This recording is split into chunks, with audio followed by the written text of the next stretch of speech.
Gas giants के बीच धुंध की मोटी लेयर्स में छुपी है एक रहस्यमयी दुनिया, टाइटन। एक ऐसा मून जो प्लेनेट मरकरी से भी बड़ा है और सैटर्न के चारों ओर चक्कर लगाता है। कई सालों से ये साइंटिस्ट्स को फैसिनेट करता आया है, क्योंकि इसके घने क्लाउड्स के नीचे इसकी फ्रोजन सरफेस पर बड़े बड़े ओशंस, लेक्स और रिवर्स मौजूद हैं। हमारे पूरे सोलर सिस्टम में अर्थ के अलावा ये एकमात्र जगह है जहां लिक्विड किसी सरफेस पर बहता है। तो क्या टाइटन के इन ओशंस और लेक्स में लाइफ हो सकती है? और अगर है तो वो कैसी दिखती होगी? टाइटन सच में एक बहुत मिस्टीरियस जगह है। 4 अलग अलग स्पेसक्राफ्ट इस मून के पास से गुजर चुके हैं, फिर भी ये कई राज अपने अंदर छुपाए हुए है। इसका घना एटमॉस्फेयर कहां से आया? इसकी लेक्स और ओशंस कैसे बने? और क्या इसमें लाइफ पनप सकती है?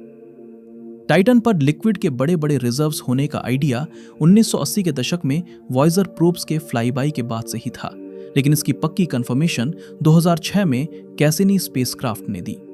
अर्थ के ओशंस जहां पानी से बने हैं, वहीं टाइटन की लेक्स और ओशंस लिक्विड मीथेन और ईथेन से बने हैं। ये लेक्स और ओशंस जो रेडार इमेजेस में साफ दिखाई देते हैं, ज्यादातर टाइटन के पोलर रीजन्स में पाए जाते हैं और काफी विशाल हैं। कुछ तो नॉर्थ अमेरिका की ग्रेट लेक्स जितने बड़े हैं। टाइटन की जमी हुई सरफेस को काटती हुई रिवर्स इनमें लिक्विड भरती हैं और कुछ जगहों पर इनकी गहराई 200 मीटर से भी ज्यादा होती है। अभी भी ये एक मिस्ट्री है, लेकिन माना जाता है कि टाइटन की ये लेक्स एटमॉस्फेयर में मौजूद मीथेन और नाइट्रोजन के ब्रेकडाउन से बनी हैं। समय के साथ ये कॉम्पाउंड्स क्लाउड्स में बदल जाते हैं और फिर रेन या शायद स्नो की तरह वापस सरफेस पर गिरते हैं। अर्थ पर एटमॉस्फेयर में मीथेन को बनाए रखने का काम मेनली लाइफ खुद करती है। मीथेन कई ऑर्गेनिजम्स के मेटाबॉलिज्म का बाई प्रोडक्ट है। पीट बॉग्स, राइस फील्ड्स और गाय भेड़ जैसे एनिमल्स जैसे सिंपल बायोलॉजिकल सोर्सेस से ये आती है। तो क्या टाइटन पर मौजूद मीथेन लाइफ का साइन हो सकती है? एक बात तो क्लियर है, अगर टाइटन पर लाइफ है तो वो अर्थ के किसी भी जीव जैसी नहीं होगी। वहां लिक्विड वाटर नहीं है, इसलिए जैसी लाइफ हम जानते हैं जो पानी पर डिपेंड करती है, वो टाइटन की सरफेस पर एग्जिस्ट नहीं कर सकती। वहां का टेम्परेचर करीब -179 डिग्री सेल्सियस है, जो किसी भी लिविंग ऑर्गेनिज्म के लिए बेहद टफ और चैलेंजिंग है। लेकिन इसका मतलब ये नहीं है कि वहां लाइफ ने कोई रास्ता नहीं खोजा है। अर्थ पर कुछ ऐसे माइक्रो ऑर्गेनिजम्स पाए गए हैं जो हाइड्रोकार्बन्स में जीते हैं और उन्हें कंज्यूम करते हैं। और टाइटन की लेक्स मेनली लिक्विड मीथेन और ईथेन यानी हाइड्रोकार्बन्स से बनी है। साइंटिस्ट ने हाइपोथेसिस किया है कि टाइटन पर लाइफ एक कंप्लीटली अलग बायोकेमिस्ट्री पर बेस्ड हो सकती है। पानी की जगह मीथेन और ईथेन जैसे हाइड्रोकार्बन्स को सॉल्वेंट की तरह यूज करते हुए। लेकिन इसके लिए ऑर्गेनिजम्स की सेल स्ट्रक्चर भी पूरी तरह अलग होनी चाहिए। अर्थ के किसी भी ऑर्गेनिज्म को टाइटन की लेक में डाल दो तो वो ज्यादा देर तक सरवाइव नहीं कर पाएगा। हमारे सबसे टफ सिंगल सेल ऑर्गेनिजम्स भी लिपिड्स नाम के फैटी मॉलिक्यूल से बनी मेम्ब्रेन्स पर डिपेंड करते हैं। ये लिपिड्स इसलिए काम करते हैं क्योंकि इनके कुछ हिस्से पानी को अट्रैक्ट करते हैं और कुछ उसे रिपेल करते हैं। लेकिन टाइटन की लेक्स में पानी नहीं है और वहां की एक्सट्रीम ठंड किसी भी अर्थ ऑर्गेनिज्म को तुरंत जमा देगी। हालांकि एक्रिलोनाइट्राइल नाम का एक मॉलिक्यूल ये काम कर सकता है और टाइटन की हार्श कंडीशंस में सरवाइव भी कर सकता है।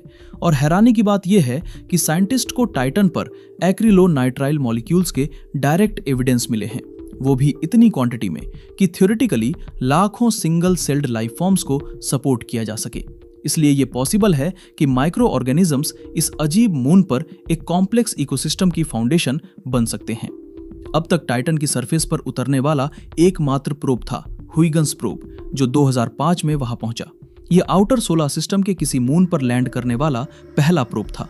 उतरते वक्त इसने स्टनिंग इमेजेस कैप्चर की और लैंडिंग के बाद करीब 90 मिनट्स तक डेटा ट्रांसमिट करता रहा। इन सरफेस इमेजेस में एक सूखा मोस्टली फ्लैट पत्थरों से भरा मैदान दिखता है, जो शायद कभी लिक्विड मीथेन से ढका था, लेकिन यहाँ लाइफ का कोई साइन नहीं है। हालांकि टाइटन की सरफेस पर अजीब जीव होने का आइडिया एक्साइटिंग है, लेकिन इसके एटमॉस्फेयर में मौजूद मीथेन का कारण शायद आउटगैसिंग है। जब टाइटन बना तब वो मीथेन और नाइट्रोजन जैसे वोलेटाइल कंपाउंड्स को संभालने के लिए बहुत गर्म था, इसलिए ये सब उसके अंदर ही फंस गए। समय के साथ जैसे जैसे उसका इंटरनल टेम्परेचर गिरा, ये गैसेस उसकी क्रस्ट की दरारों से बाहर निकलने लगी और बाद में मिलकर उन्होंने वही घना एटमॉस्फेयर बनाया जो आज हम देखते हैं। तो अगर टाइटन के एटमॉस्फेयर में इतनी मीथेन का कारण आउटगैसिंग है, न कि उसकी ठंडी लेक्स में मौजूद कोई लाइफ, तो क्या इसका मतलब है कि ये मून पूरी तरह बेजान है? शायद नहीं।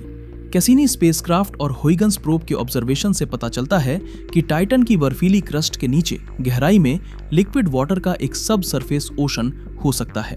अगर सच में वहां पानी का इतना बड़ा भंडार मौजूद है तो उसमें लाइफ होने की पॉसिबिलिटी से पूरी तरह इनकार नहीं किया जा सकता, क्योंकि पानी लाइफ के लिए एक की इंग्रेडिएंट है।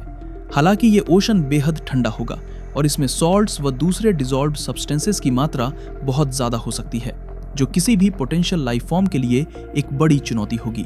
तो टाइटन पर ऐसे एनवायरनमेंट्स हो सकते हैं जो लाइफ के लिए सूटेबल हों, चाहे वो लाइफ जैसी हम जानते हैं या फिर जैसी हमने कभी सोची भी नहीं। अभी तक टाइटन पर लाइफ का कोई ठोस प्रूफ नहीं मिला है, लेकिन इसकी कॉम्प्लेक्स केमिस्ट्री और यूनिक एनवायरनमेंट्स इसे एक्सप्लोरेशन के लिए एक बेहद जरूरी डेस्टिनेशन बनाते हैं। सबसे एक्साइटिंग फ्यूचर मिशंस में से एक है नासा का ड्रैगनफ्लाई मिशन, जो एक रोटरक्राफ्ट लैंडर को टाइटन की सरफेस एक्सप्लोर करने के लिए भेजेगा। ड्रैगनफ्लाई 2027 में लॉन्च होगा और 2034 में टाइटन पहुंचेगा। ये मिशन मार्स पर 50 से भी ज्यादा फ्लाइट्स पूरी करने वाले इंजेन्युइटी क्राफ्ट जैसा होगा। ड्रैगनफ्लाई टाइटन की सरफेस पर कई लोकेशंस जैसे ड्यून्स, क्रेटर्स और इक्वेटोरियल रीजन्स तक उड़ान भरेगा और वहां लिक्विड वाटर की पॉसिबिलिटी व उन केमिकल कंडीशंस की जांच करेगा जो लाइफ को सपोर्ट कर सकती हों। जैसे जैसे हम अपने सोलर सिस्टम की आउटर लिमिट्स को एक्सप्लोर कर रहे हैं, टाइटन एक ऐसी फैसिनेटिंग डेस्टिनेशन बनकर उभर रहा है जो यूनिवर्स के बारे में हमारी अंडरस्टैंडिंग को पूरी तरह बदल सकता है। अपनी मीथेन की लेक्स और ओशंस और गहराई में छुपे एक मिस्टीरियस सब सरफेस ओशन के साथ ये मून किसी भी दूसरी दुनिया जैसा नहीं है। क्या हम एक दिन इस धुंधले दूर के मून पर लाइफ खोज पाएंगे और ये साबित कर पाएंगे कि हम इस यूनिवर्स में अकेले नहीं हैं?